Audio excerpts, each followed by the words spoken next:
This is Lisa from Mobile Tech Review, and today we're going to review a mobile monitor. Now, I've reviewed GeChic mobile monitors before, the OnLap series, and they've come really far over the years, which is neat to see. At first, they were kind of kludgy. The image quality was okay, you know, but there was not much on the market that was as portable as something like this. Really thin, really light.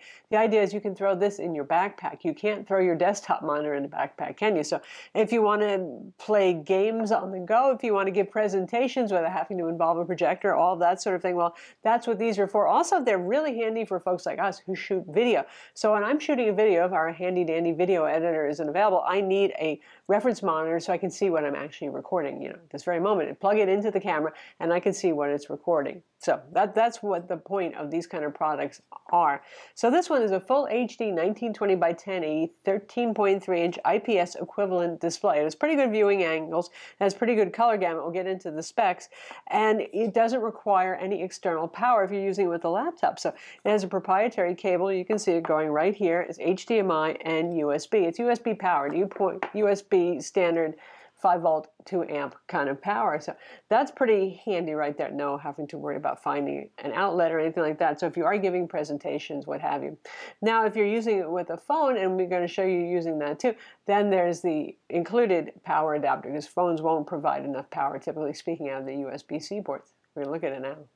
Now, just to notice how much that the GeChic OnLap monitors have improved, we still have the previous generation version that I reviewed, and we do occasionally use this as our studio monitor. You can see how much bigger the bezels are and how much larger the device is as a result of that. It has two separate cables instead of the unified cable, so it's a lot nicer to have only one cable to have to plug in. And this stand, well, it sort of like takes an IQ test, maybe just to put it together. It's not that bad. Previous generations really were. At least this one was kind of stable, although you might not have guessed it. But now the latest iteration that doubles as a cover for the product is definitely the most ingenious thing that they've done yet, and is really simple and easy to understand and to work. So that's the history of the monitors, at least going from the previous generation to this generation. And this one's actually brighter and has better color gamut as well. So this is surprisingly light. It's about the weight of a premium magazine. And you've got a single cable connection over here, which is HDMI actually out to either your smartphone, your game console, or your laptop. And the stand here is their latest innovation, and the first one I think that really works. It's pretty easy to use here. So you've got these little swivelly clip things here. So you drop it on in there. And when you take it out, you can reverse it and it becomes a cover for the monitor. So when you want to carry it with you somewhere, you've got the screen protected. Pretty clever stuff. So this over here on the back is the stand, and it's a sliding kind of stand, and it's magnetic, and it tells you there's a certain point beyond which you shouldn't move it because it might be tipsy. And you've got a little stopper there, so you actually can't do that anyway. So that works pretty well. Now, what about if you want to use this in portrait mode? Well, there's a second port connector on this side as well. So if you want to use this as a portrait mode display, you can do that as well. So the monitor is just a monitor. You don't need any drivers. There's really no issue with compatibility. If you want to use it with Linux, with Mac, with Windows, whatever, like I said, game consoles, even smartphones, you know, it used to be all the rage, but we'll show you connecting it to an essential phone, an Android phone, so you can actually use it for a display out for that too.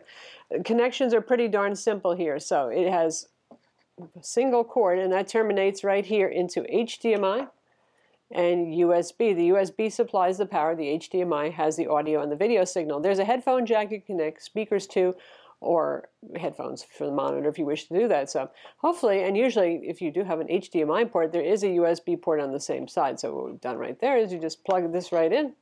Now, just in case you actually don't have a USB-A port available, it comes with this standard 5-volt, 2-amp power supply here. Same thing that you would use on a smartphone.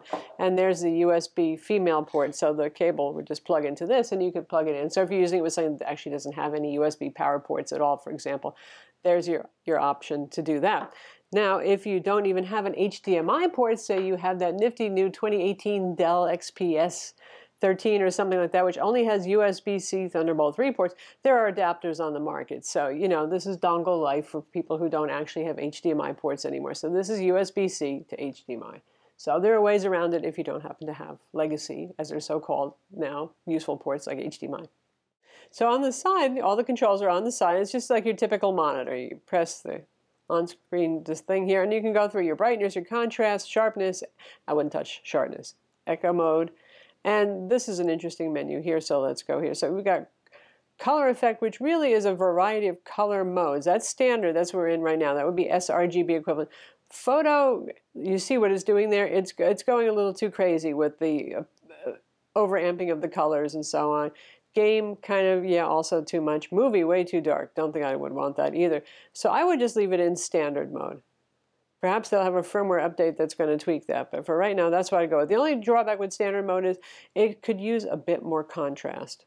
You've got your usual blue light mode here. Color temperature, you've got the usual warm, cool, so on. The standard mode really is the best. And if you really care about color, use a colorimeter to calibrate the device.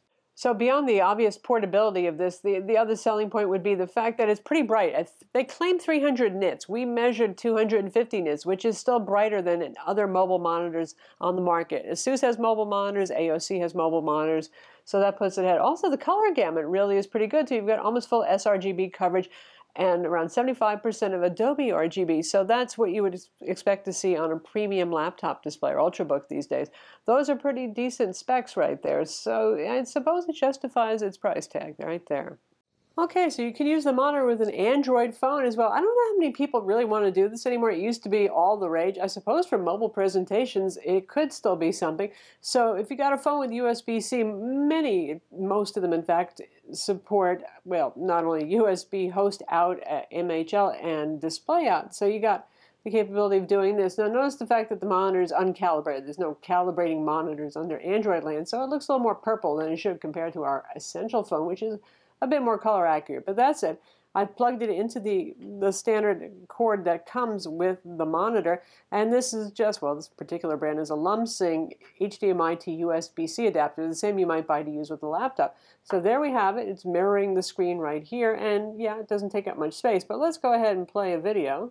So there it is, and look, if I turn the phone like so, you've got full screen presentation going here, so that's pretty cool. So that's the GeChic OnLap 1305H portable monitor, and it's pretty darn cool if you need something like this. Obviously, it's not going to replace your normal desktop monitor because it's going to cost more, and a lot of us don't need portability for our desktop monitors. But for those of you who do need a display on the go, it certainly has higher brightness and better color gamut than the competition, including ASUS's mobile monitors. So it's worth the coin. It ain't cheap though. It's around $277 on their website. Like I said, $299 on Amazon. You're paying for the portability here and the clever power design, powered over USB. They've done a lot of improvements. And the stand that doubles as a lightweight cover and actually works, not too complicated, another plus. I'm Lisa from Mobile Tech Review. Be sure to subscribe to our YouTube channel for more cool tech videos and thumbs up if you like this vid.